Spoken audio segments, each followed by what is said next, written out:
ഇന്ത്യയിലെ ഏറ്റവും തിരക്കേറിയ നഗരങ്ങളിൽ ഒന്നിലെ തിങ്ങി നിറഞ്ഞ വാർഡുകളിൽ ഓരോ വർഷവും ആയിരക്കണക്കിന് കുഞ്ഞുങ്ങൾ ജനിക്കുന്നു. പലരും വളരെ നേരത്തെ, വളരെ ചെറുതായി, വളരെ ദുർബലരായി. അവരുടെ ജീവൻ നിലനിർത്തുക എന്നത് ദശകങ്ങളോളം ആശങ്കയായി തുടർന്നു. ഒരു ഡോക്ടർ അത് മാറ്റാൻ മുന്നിട്ടിറങ്ങുന്നത് വരെ.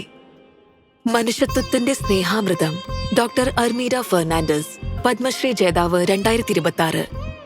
1943 കർണാടകയിലെ ചരിത്ര നഗരമായ ധാർവാഡിൽ ഒരു പ്രസിദ്ധ കവിയുടെയും പത്നിയുടെയും വീട്ടിൽ ആ പെൺകുട്ടി ജനിച്ചു. കുട്ടിയായിരുന്നപ്പോൾ അമ്മ എന്നോട് പറയും, ദരിദ്രർക്ക് കൊടുക്കുക, അപ്പോൾ ദൈവം അത് 100 ഇരട്ടിയായി തിരിച്ചു നൽകും. മെഡിക്കൽ സ്കൂളിൽ ഡോക്ടർ അർമീഡ ഫെർണാണ്ടസ് തന്റെ ക്ലാസ്സിൽ 1ാം റാങ്കോടെ പഠനം പൂർത്തിയാക്കി. ഉന്നത പഠനത്തിനായി അവർ ധാർവാഡിൽ നിന്ന് മുംബൈയിലേക്ക് മാറി. അവർ ഒരു പീഡിയാട്രീഷ്യനായി മാറി.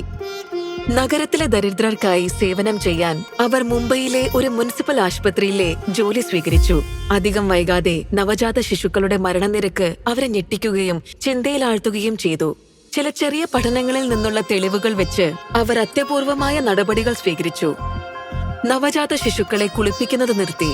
ഗ്ലൂക്കോസ് വെള്ളം നൽകുന്നതും വിലക്കി. മറ്റ് പാലുകളും മൃഗങ്ങളുടെ പാലും നിർത്തി. കൂടാതെ ഇൻക്യുബേറ്ററുകളും ഒഴിവാക്കി. ഇവയൊക്കെ ബാക്ടീരിയയ്ക്ക് വഴിയൊരുക്കിയിരുന്നു. അതിനു പകരം എണ്ണ ഉപയോഗിക്കുകയും നവജാത ശിശുക്കൾക്ക് ചൂട് നൽകാൻ ലാമ്പുകൾ സ്ഥാപിക്കുകയും ചെയ്തു. അണുബാധ നിരക്ക് കുത്തനെ കുറഞ്ഞു. ജീവൻ രക്ഷാ നിരക്ക് ഉയർന്നു. അവരുടെ മേൽ സഹപ്രവർത്തകർക്കുണ്ടായിരുന്ന സംശയങ്ങൾ മാറി. ഈ ലളിതമായ മാർഗങ്ങൾ ഇന്ന് ലോകവ്യാപകമായ പ്രോട്ടോകോളുകളാണ്. എന്നിരുന്നാലും അവരുടെ ഏറ്റവും വലിയ സംഭാവന ഏഷ്യയിലെ ആദ്യത്തെ ഹ്യൂമൻ മിൽക്ക് ബാങ്ക് ആരംഭിച്ചതായിരുന്നു. അതിനെതിരെ ശക്തമായ എതിർപ്പും ഉണ്ടായി. ഒരു ഹ്യൂമൻ മിൽക്ക് ബാങ്ക് ആരംഭിച്ചപ്പോൾ എനിക്ക് ഭ്രാന്താണെന്ന് കുറെ പേർ കരുതി, പ്രത്യേകിച്ച് അഡ്മിനിസ്ട്രേറ്റർമാർ. അതും ഞാൻ സ്റ്റാഫുകളെ ആവശ്യപ്പെട്ടപ്പോൾ. ഒരു അഡ്മിനിസ്ട്രേറ്ററെ ഞാൻ വിശ്വസിപ്പിക്കാൻ ശ്രമിച്ചു. ശ്രീകൃഷ്ണന് സ്വന്തം അമ്മയല്ല, യശോദയാണ് പാലൂട്ടിയതെന്ന് ഞാൻ പറഞ്ഞു. ചെറിയ അളവിലെ മുലപ്പാൽ പോലും കുഞ്ഞുങ്ങളുടെ ജീവൻ രക്ഷിക്കാൻ സഹായിക്കും. അടുത്ത 5 പതിറ്റാണ്ടുകളിലായി അവർ 2000-ലധികം മെഡിക്കൽ വിദഗ്ധരെ പരിശീലിപ്പിച്ചു. കൂടാതെ 3 സംസ്ഥാനങ്ങളിലായി മുലയൂട്ടൽ പ്രചാരണങ്ങൾ നയിച്ചു.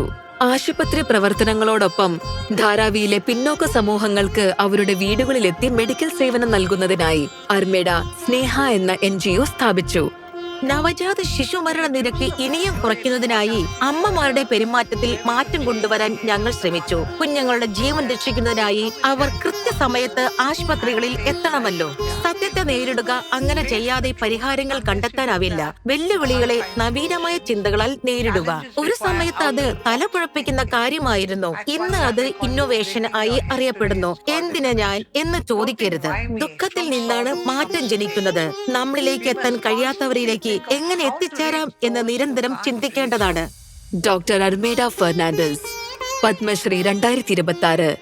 കോടി കോടി നമസ്കാരം.